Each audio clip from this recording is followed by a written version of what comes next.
You've been on the campus, you can't miss the van because the mobile health van has got a brand new look, which it got about a year and a half ago, right, Kathy? Yeah. And that's a partnership we have with St. Francis Hospital. And so we're everywhere because one of our missions for the School of Nursing is really to always provide basic health services to the most vulnerable in our local community. And we do that in a remarkable way. For example, we send 2 of our nurse practitioner faculty to Harveyville every week because, as you know, about a year and a half ago, Harveyville was hit by that F4 tornado. Well, a lot of things were demolished that people were really, I'm not saying they were demoralized, but it was a very difficult time for them. And the Washburn School of Nursing was there.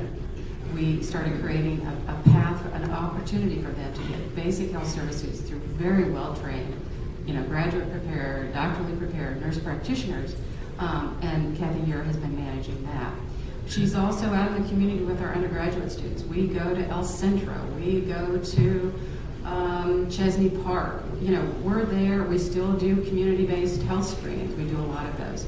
And we really want to be out in the community. That it's you wouldn't necessarily see it in the mission of the School of Nursing, but it's reading between the lines. We want to serve our community in the best way possible through our students and our faculty, and we do that in an exemplar way through the community health services, and that's called the COACH program. A spin-off of that, again, talking about vulnerable populations, is a really exciting opportunity that we just started this summer. And if you saw the news in June or you read the paper, you'll know that Dr. Laura Scheibmeir was highlighted. Laura is starting primary care services for the severely mental ill patients at Vallejo. And she's also an adult nurse practitioner, and she goes there 3 times a week to help those patients get primary care services because we know that they really add to the cost of our entire healthcare system.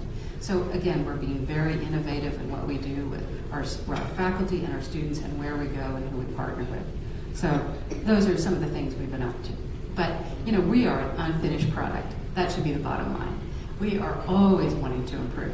So let me give you an example of a couple of benchmarks and some new things we're working on.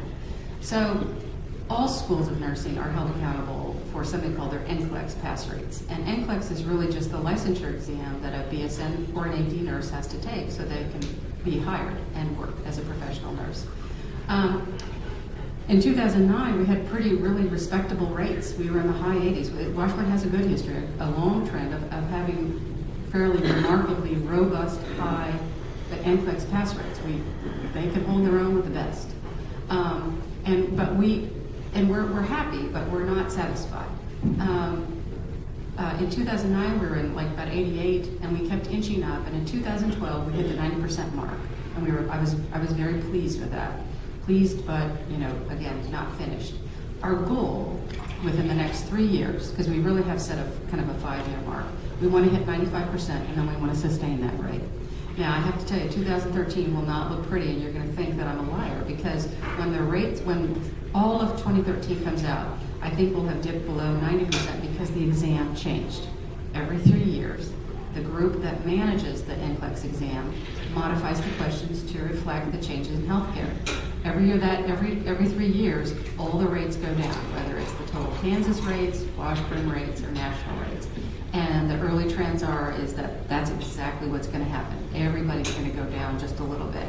But I also have a couple of faculty who got a small research grant through Washburn, and we are really looking to develop a very strong program of success for our nursing students because we know that they alone, and as well as their partners, their spouses, their parents, whatever support system they have, they spend an awful lot of time and money on our campus to become a BSN prepared nurse.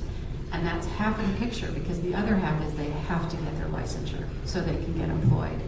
And we are committed to make that, to